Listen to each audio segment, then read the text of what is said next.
مش دايما الراحة بتكون مريحة. خليني بس قبل ما ابدأ افكرك بحاجة، هو مش احنا في اجازة؟ المفروض لو انت بتسمعني دلوقتي وانت في المراحل الدراسية بشكل عام، فالمفروض ان انت تكون في اجازة.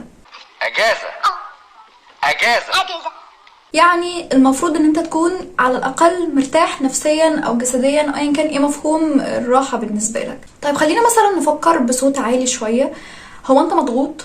يعني مضغوط في حاجة ضغطاك نفسيا، او حوارات بقى ان عندك مذاكرة كتير او الحاجات دي؟ هل في حاجة زي كده ضغطاك في الفترة دي؟ ايه اللي ممكن يخليك مش سعيد في الوقت اللي احنا فيه حاليا؟ هل اصلا السعادة هي الراحة؟ يعني بالضرورة لو انا مرتاحة فانا كده سعيدة؟ تفتكر بقى ليه كل ده بيحصل؟ ما تيجي نشوف. انا رقية واحنا هنا في فطار عادي. لو اول مرة تشوفني فاعمل لايك وسبسكرايب وكمل الفيديو للاخر.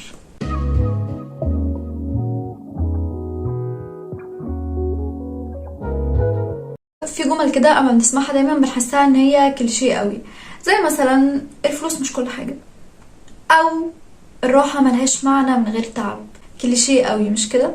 طيب ما تفكر معايا كده بصوت عالي شوية، ايه اكتر الاوقات اللي بتحس فيها ان انت راضي كده ومرتاح ومبسوط وانسان سعيد مش عايز اي حاجة من الدنيا؟ يعني انا بالنسبة لي ابسط الاوقات دي واكترها تكرارا يعني الوقت اللي بدخل فيه البيت بعد يوم متعب، بعد يوم انا اتهلكت فيه حرفيا. اللحظة اللي بدخل فيها البيت وبدخل فيها اوضتي وبحس ان الله انا في البيت، بحس ان انا مبسوطه، انا ممتنه بقى لكل حاجه حواليا، للبيت والسرير ولبس البيت وكل حاجه. بحس ان انا راضيه عن ده، انا راضيه عن كل حاجه حواليا.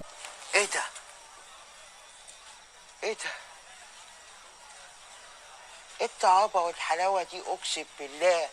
اعتقد ان ده مش شعوري انا لوحدي، وان معظمنا بيمر بالحاجه دي لان تقريبا بتحصل لنا كل يوم. للاسف الجمله مش كليشيه ولا حاجه، لان فعلا الراحه ملهاش اي معنى من غير وجود التعب. لان انا مثلا طول اليوم النهارده قاعده في البيت ومرتاحه الحمد لله، بس عادي يعني مش حاسه بالامتنان للبيت، يعني مش حاسه بحاجه، حاسه انه عادي. طب ما كل الناس عندها بيوت عادي يعني. ده بالظبط بقى اللي بيحصل معانا في الفتره دي، الفتره اللي بناخد فيها اجازه من التعليم من المذاكره. احنا للاسف منظومه التعليم ضغطه جدا جدا جدا من اول ما اتولدنا. لا مش من اول ما اتولدنا، بلاش اوفر، خلينا نشيل 3 سنين، لان فعليا في ناس بتودي عيالها الحضانه من بعد 3 سنين. معرفش ليه، معرفش ليه، جلد ذات.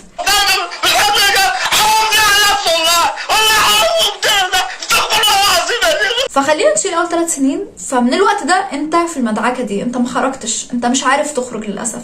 المشكله ان انت لما بتخرج من ده ولما بيجيلك الفرصه لو التخرج، لما تبقى هتتخرج بتلاقي نفسك جالك اكتئاب. احنا للاسف طول الوقت في الدوامه دي، فاحنا ما بنصدق نلاقي اسبوعين او حتى شهرين نشم فيهم نفسنا، بنبقى عايزين نرتاح فعليا. بس بنكتشف بعد وقت صغير من الراحه دي ان لا، انا مش حاسس بحاجه، يعني انا ولا مرتاح ولا مبسوط، انا عادي. ليه بقى ده بيحصل؟ هو ده اللي احنا هنتكلم فيه. اللي انا كنت بقوله لك من شويه ان احنا تقريبا طول حياتنا بنذاكر، ومعظمنا كمان كان في فتره الاجازه بيبقى بيحضر للترم الجديد، بناخد دروس عشان نحضر للترم الجديد عشان نبقى مذاكرين. فموضوع يعني صعب. عيط ده انا مش قادر اتكلم، ده انا مكتوم، ده انا مكبوت، ده انا روحي طالع. خليني اقولك تقريبا انك قعدت معظم الوقت بتعمل نفس الحاجة، انت بتذاكر بس مبتعملش اي حاجة تانية. فانت الحاجة الوحيدة اللي بقيت تعرف تعملها هو انك تذاكر على الاغلب يعني. فلما الحاجة دي تتشال منك خلاص، تتسحب، ما تبقاش موجودة، فهتتحول لانسان فاضي، انت كائن خلاص، الحاجة اللي كانت بتمناه مش موجودة، ضاع المحتوى. فلو انت الحد ده فلازم تلحق الموضوع بدري، لان لما لحقتوش بدري فاحتمالية ان يجيلك اكتئاب ما بعد التخرج هتكون كبيرة جدا، لانك هتكون فجأة زي اللي اترمى في صحراء، اتساب كده، اتساب، مفيش اي حاجة حواليه، مفيش اي حتى اتجاهات توضح له المفروض يمشي منين ويروح فين. فلا، ما ينفعش الانسان يكون ده محور حياته الوحيد. فلو مثلا احنا عندنا دايرة كبيرة، الدايرة دي هي تقريبا حياتك، في جزء منها هو المذاكرة، في اجزاء تانية انت المفروض انت اللي تقسمها وتكون عارف الجزء ده والجزء ده والجزء ده. لان لو ببساطة شلنا جزء المذاكرة فيبقى في عندك حياة، في عندك حياة تانية، مش الحياة كلها راحت. ومن الطبيعي مثلا ان ايوه بعد ما نقسم الدايرة بتاعت حياتنا دي هنكتشف ان في وقت من الاوقات مثلا في جزء منها بيبقى طاغي على الجزء التاني. زي مثلا في وقت الامتحانات طبيعي المذاكرة بتبقى طاغية على كل حاجة تانية، او مثلا في وقت زي رمضان بتبقى العبادة والدين اهم من اي حاجة تانية. فده الطبيعي ان حياتك متقسمة لاجزاء، وان كل جزء هيبقى بيشكل جانب اكبر في وقت من الاوقات. فمن اللحظة دي بتبدأ تدرك ان انا واخد اجازة من جزء واحد بس من الحياة، انا واخد اجازة من المذاكرة بس، لكن بقيت اجزاء الحياة التانية اللي انا مقسمها بطريقتي شغالة وموجودة. يعني لو انت مثلا بتشتغل فتمام انزل شغلك، خلاص اصل انت واخد اجازة من المذاكرة مش من الشغل، ففي شغل لازم تشتغل. قومي يا بت، قومي شوفي شغلك، فوقي لنفسك، شوفوا مصالحك. مش بالضرورة يكون اللي وراك ده حاجة كبيرة، ممكن يكون شغل مثلا، ممكن يكون قاعدة حلوة مع اصحابك عادي، بس انت اكيد في حاجة المفروض تعملها، انت اكيد مش فاضي كده. اعمل حاجة، اشتغل في شغلانة، اقضي مصلحة، اروح العب في الياردو. ولو فكرت ولقيت انه لا انا فاضي كده للأسف ومفيش حاجة هعملها خالص، فهنا بقى نيجي للنقطة الثالثة سريعا كده. ايه اكتر الحاجات اللي لما بتعملها بتخليك مبسوط؟ اعتقد ان الاسئله اللي من النوع ده لما بتتسال بتدي رهبه كده، لان ايه لو انت معرفتش تجاوبها فللاسف انت بتبقى حاسس ان انا مش عارفني بشكل كافي. فنفكر يا ريت وناخد مجهود نعرف نفسنا شويه، انا ايه اكتر الحاجات اللي لما بعملها بتبسط فعلا. ليه لازم تعرف ده؟ اصل مفيش انسان بيتبسط لمجرد ان هو ماسك الموبايل وقاعد بيسكرول كده ما بيعملش اي حاجه، مش هتتبسط.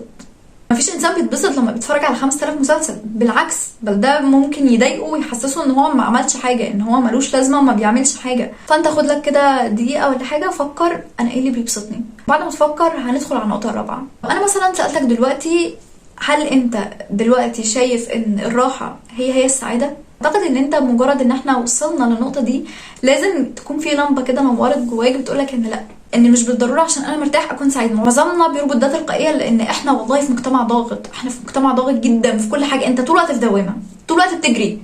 فطبيعي ان مفهوم السعاده بالنسبه لك انا عايزه ارتاح بس، انا عايزه اقعد كده ما اوريش اي حاجه، محدش يقول لي قوم اعمل حاجه، انا عايزه ارتاح.